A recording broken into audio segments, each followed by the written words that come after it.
Well, hi there, everyone. It is currently the 3rd of November, 2013. It's in the evening hours here on a Sunday, and I did say I was going to make another update when new information came to light about our new tropical depressions out here in the Western Pacific, and well, that is the case here. This is going to be our initial updates on our newest tropical systems, and next to be named Haiyan, and that's either going to be either our what's being called right now by the U.S. military TD-30 or 31W. That is right out here just towards the east of the Philippines. That's 30. This is 31, a little bit farther there towards the east. Also, once these do get named by JMA, that's going to be their names either in Japan, Typhoon, Sanju, or Sanju each, which means 30 or 31. So something to keep in mind. But for now, both of these are tropical depressions. And also, we still have Krosa. I'm going to talk quickly about Krosa because it's still here. It's still a storm. But to call it a tropical storm really is a stretch because it's completely torn apart by now. Upper level winds have dove down, just really sheared this apart. We still have a lot of that moisture being smeared off towards the northeast, so widespread cloud cover and some rain showers there in western Japan and also in Taiwan. You've been seeing some showers out of this, and the center of circulation is just wavering here. It's expected to move out there towards the southwest, but while it does so, it really is just going to fall apart and continue to weaken here. And I think this water vapor imagery best displays it. You see that dry air wrapping around this. It's losing a lot of its moisture. Yeah, on the satellite picture, at least the visible, it still looked rather decent there in the late afternoon hours. But you can just see this falling apart here, and going into Monday, it's not going to be much left of it, and that's what we've been saying all along. I didn't expect anything really significant to track out there towards Vietnam and southern Hainan. Maybe some scattered isolated showers on Monday and Tuesday, but nothing really serious out of this. The biggest rainfall is actually there in southern China because of that moisture being pulled off there towards the north. So that's all on Krosa. Gonna put that one to rest. Now talk about our next two tropical systems, the next to be named, like I said, Haiyan. Now, really the dynamic and the forecast guidance on where both of these systems are going to be going, it's pretty straightforward. And the reason is because the Westpac High is dominating, and this is where it sits this time of year. Remember last year it was sitting in the same spot, and Bofa formed right in the same area where we got this one out here towards the Marshall Islands forming, and it tracked right along the southern periphery of that Westpac High. Actually, that's a little bit too far north, right along that southern periphery of that Westpac High out there towards Mindanao. Ended up causing about 2,000 deaths with that one.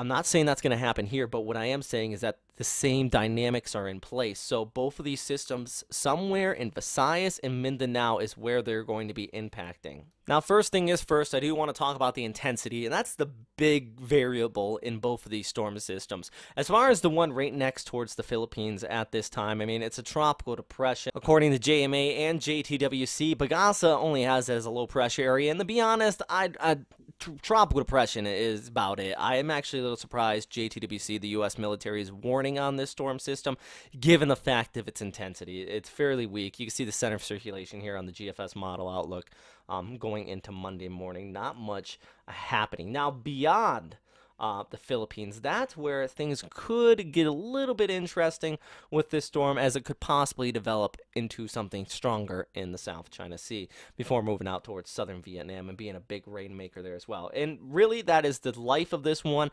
30W, I don't think this is going to be the next one to be named by JMA. Likely the other one will be 31, but it's going to be a big rainmaker. You can see here on Monday, much of the southern Philippines, you're looking at the risk of some flooding and even landslides out here. Flash flooding has been a big problem in Mindanao recently. Last week when Krosa slammed northern Luzon off here towards the north, at the same time there was actually some flash flooding threats going on in Mindanao due to the intertropical convergence zone, and that caused one death there as well. So really, that is going to be the big problem with this one. And then we look ahead.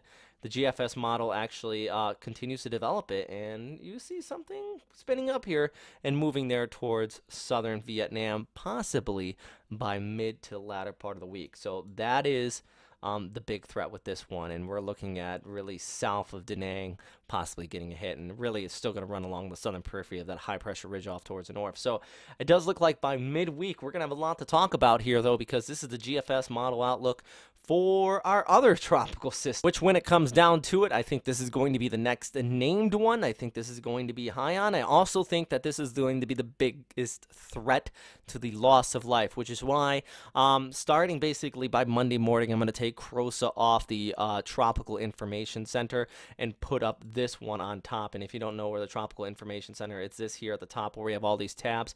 Right now, it is going through Krosa, basically, all these tracks for that storm and the information, JMA's tracks, the model output for that one. But starting here going in Monday, this is going to be the biggest topic. And really already by Tuesday and the Wednesday, we could see this move south of Guam. It's going to be moving at a fairly fast pace out here over Yap. And Yap, you're looking at some possibly destructive winds if this does continue to develop up as this model and JTWC is forecasting. And really all the conditions are in place for that possibly happening.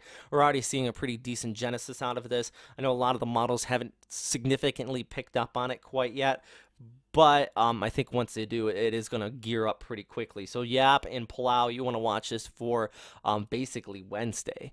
We're looking at a tropical system pushing by, and then let's scroll ahead, and why not to Thursday, and possibly some rapid intensification in the Philippines. Is actually something we often see, low vertical wind shear just towards the east of the islands, and not to mention sea surface temperatures out there. We more often than not see some pretty rapid intensification. Most recent example, Krosa. So that is the biggest threat here. Now, I'm not saying it's going to be impacting you here in Central Visayas directly, but everybody from southern Luzon, and yes, including you, Manila, all the way down there towards Mindanao. I think everywhere in this area, you need to watch this very, very closely through the coming days. I don't think it should track any farther north, at least at this time, given the high-pressure ridge. But Visayas really in the crosshairs with this one. And also there for you in Yap and also Palau, you could be seeing some pretty rough weather out of this. And then beyond that, it could be a big problem maker in the South China Sea. So as far as loss of life, or at least the threat to the loss of life, it's this storm. By Thursday and the Friday, it is going to be a big problem out here in the Philippines. And this is GFS model. Now, I said the other models haven't quite significantly picked up on it, and I'll give you for an example the ECMWF at the same time period. Now, this is by Thursday into Friday morning, a much weaker system. But for the ECMWF and in a long range, this is actually what it would put out for at least a typhoon. So I think there is going to be a typhoon. Now, I've seen some people saying Category 4 to possibly Category 5. It's possible. It's also possible to be a tropical storm. That's one thing that kind of bothers me when people ask me, is it possible? Yes, it's possible. It's also possible a meteor could hit the Earth. But what I think is likely is that we are going to be seeing a typhoon in the central Philippines by Friday morning. So that is all for right now, though, everybody. Thanks again for watching here at westernpacificweather.com. I'm going to title this Developing Haiyan, but it very well is going to go to the other storm or this one, the next name. I think it is going to be this one here on your screen. Stay safe out there, though. If you have any questions, comments, or suggestions, you can always post them down there in the comment box below. 8-minute long update. Let me know what you think, and if you have any information to add, please post it in there in the comment box. Stay safe out there.